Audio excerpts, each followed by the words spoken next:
नमस्कार दोस्तों, स्वागत है आप सभी का आज के इस डिस्कशन में। और आज के इस डिस्कशन में हम बात करने वाले हैं मेंस से संबंधित आंसर राइटिंग की कि आप अच्छा आंसर कैसे लिखें। और ना केवल आप अच्छा आंसर रखें बल्कि आप मेंस में सिलेक्शन पाके इंटरव्यू लेवल तक पहुंचें, क्योंकि जो कुछ है मेंस ही है।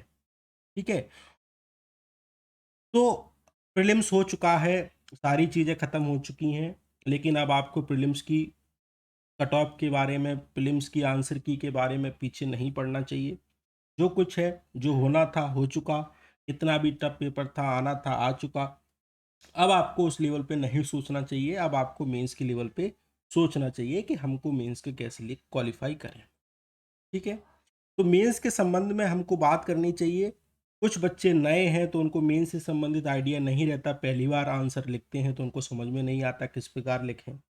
कंटेंट से संबंधित इश्यू आते हैं तो वो उसको समझ में नहीं आता कैसे लिखें। तो हमारे पास हर साल कुछ ना कुछ टॉपर की कॉपी रहती हैं, जैसे ये वाली कॉपी आप देख पा रहे हैं, इस्ता किशोरे के है और इनकी AIR 1 आई है। तो हमारे लिए कहीं ना कहीं महत्वपूर्ण कॉपी है कि इन्होंने आंसर राइटिंग कैसे की, क्योंकि हमको यहाँ से आइडिया मिलता है। और मैं जो भी तैयारी कर रहे हैं, मेंस के लेवल पे कर रहे हैं, उनको एक सलाह देना चाहूँगा कि आपको टॉपर्स की कॉपी ज़रूर एक बार रिव्यू करना चाहिए। उससे आपको कहीं न कहीं कुछ आइडिया मिलता है और आप जो कमियाँ कर रहे हैं, उनको आप दूर करने की कोशिश टॉपर की कॉपी के माध्यम से कर सकते हैं। ठीक है? इसके संबंध में हम आइडिया लेंगे, आप आइडिया लें, लेकिन आपका जो नेचुरल वे है, उसी में लिखें ताकि आप इफ़ेक्टिव रूप से लिख पाएँ। आप आइडिया कलेक्ट कर सकते हैं, आप हूबहू नकल नहीं कर सकते। ठीक है?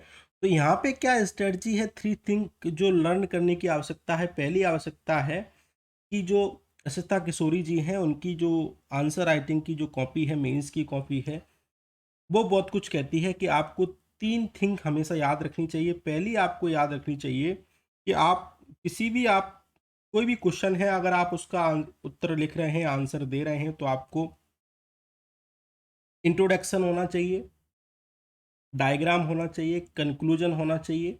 मतलब क्या-क्या होना चाहिए? इंट्रोडक्शन होना चाहिए, डायग्राम होना चाहिए और मेन बॉडी होना चाहिए।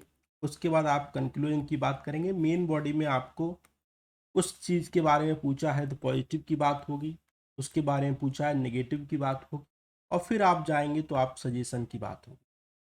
ठीक है? ये मेन बॉडी में 3 चीज़ें आती हैं। लेकिन अगर आप हर एक आंसर में कुछ इंट्रोडक्शन और कंक्लूजन लिखते हैं तो आपका जो वैल्यूएशंस है वो थोड़ा बढ़ जाता है 0.5 मार्क्स से सम। और यूपीएससी लिस्ट में आना 0.5 0.25 मार्क्स बहुत कुछ होते हैं। आप एक 0.5 मार्क्स लाकर 10 रैंक ऊपर आ सकते हैं, 10 रैंक नीचे ला सकते हैं। आपका सिलेक्शन हो भी सकता है और आपका सिलेक्शन नहीं हो सकता है। ठीक है?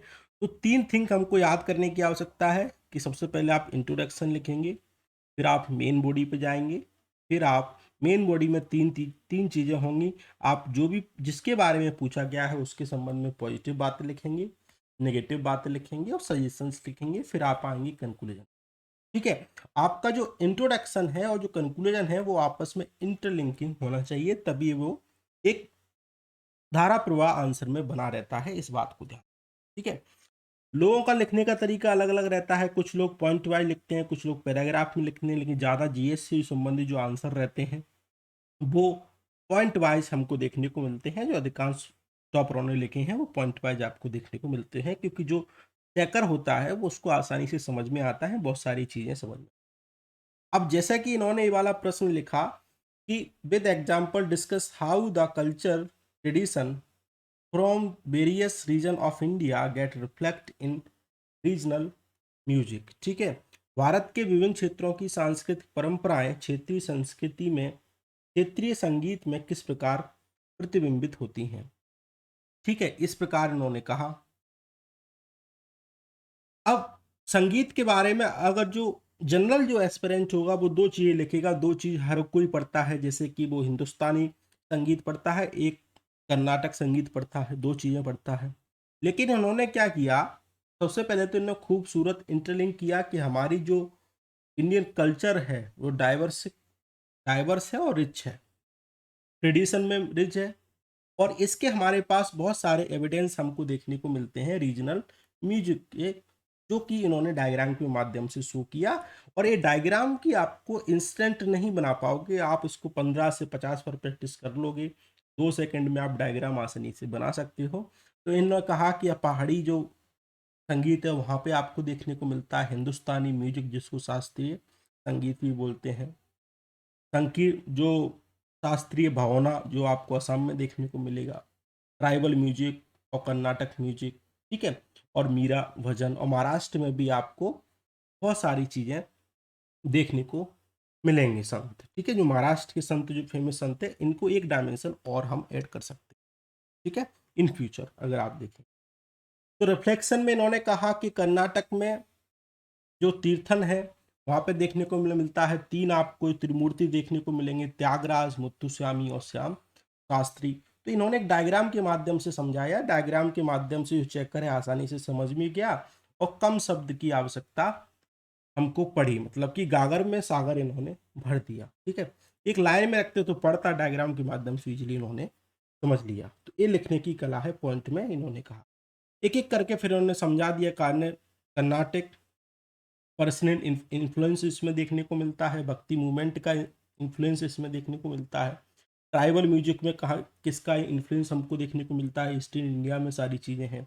और एक खूबसूरत सी बात यह है कि हर एक मूवमेंट के हर एक हेडलिंग के बाद, पॉइंट के बाद एग्जाम्पल दिया है। अगर आप किसी चीज़ को एग्जाम्पल के साथ समझाएंगे तो आपके नंबर हैं वो जरूर अच्छे आएंगे, इस बात को आप ध्यान रखेंगे।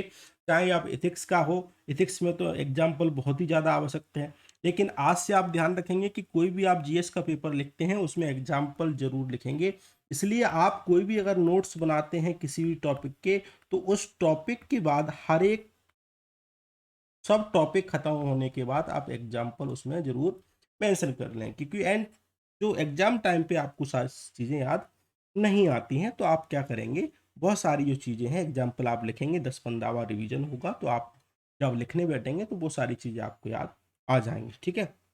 इस बात को ध्यान रखें। पहाड़ी को उन्हें समझाया और फिर उन्होंने कहा कि इसको हम बढ़ा भी सकते हैं, कैसे, इंट्रोडक्शन स्कूल कैरिकुलम में इंट्रोड्यूस करेंगे, और जो एनसीसी, एनएसएसएस, एनवाईकेएस जो एक्टिविटी हैं इनमें यूथ में इंक्लूड करके इंक्रेजिंग करके बढ़ा सकते हैं।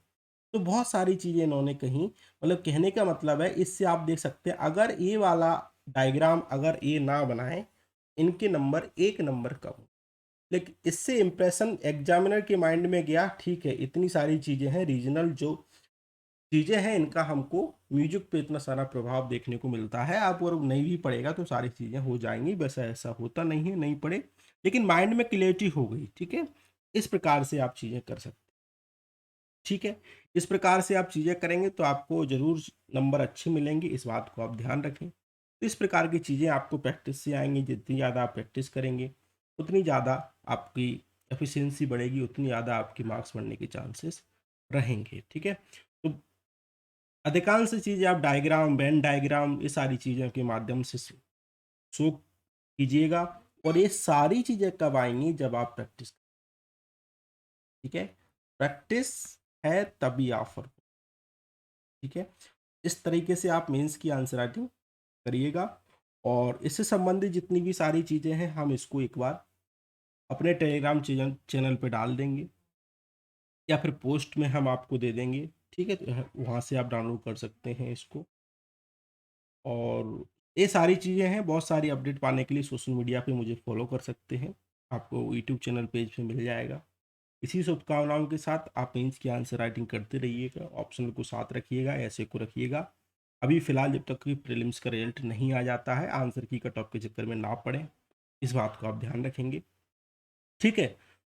और शॉर्ट नोट्स ज़रूर बनाइएगा, क्योंकि बहुत महत्वपूर्ण चीज़ होती है, ठीक है।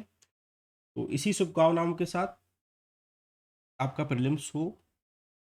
बहुत बहुत धन्यवाद। Thank you very much. जय हिंद, जय भारत।